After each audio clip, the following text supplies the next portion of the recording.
کہا جاتا ہے کہ کسی مظلوم کی بد دعا سے ڈرنا چاہیے۔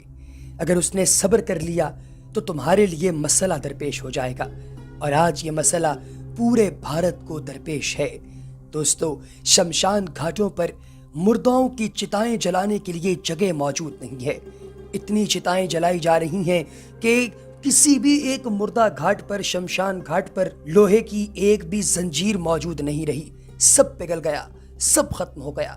دوستو، بھارت میں تل دھرنے کے لیے جگہ نہیں، اور آج وہاں پر لاشوں کے انبار لگ گئے ہیں۔ 3 لاکھ سے زائد لوگ پورے بھارت کے اندر اب تک اپنی جانیں گنوا چکے ہیں، اور روزانہ کی بنیاد پر تقریباً 5 سے 6 لاکھ لوگ ہسپتالوں میں منتقل ہو رہے ہیں۔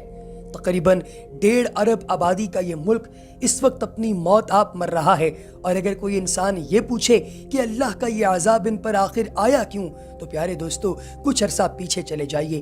آپ کو اندازہ ہوگا کہ کرونا وائرس سے بالکل 1 مہینہ پہلے ان لوگوں نے کشمیریوں پر عرصہ حیات تنگ کر رکھا تھا۔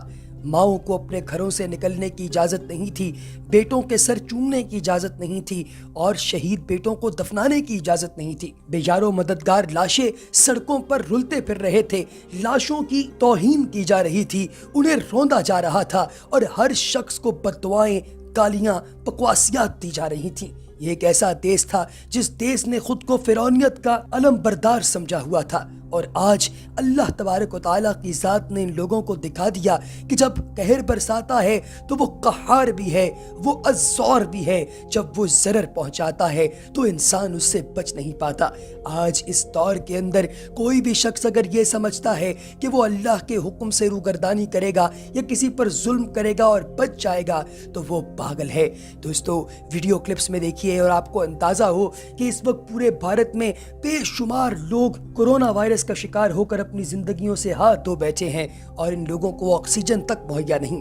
پاکستان ان کی مدد تو کر رہا ہے، لیکن اس ظالم مودی سرکار اور بھارت کے اندر بسنے والے دہشت پسند RSS کے لوگوں کو سوچنا چاہیے کہ کشمیریوں پر جو ظلم انہوں نے کیے تھے وہ واپس پلٹ رہے ہیں۔ اللہ تعالیٰ ان سب کو توبہ کی توفیق عطا فرمائے۔ وما علینا الا البلاغ المبین۔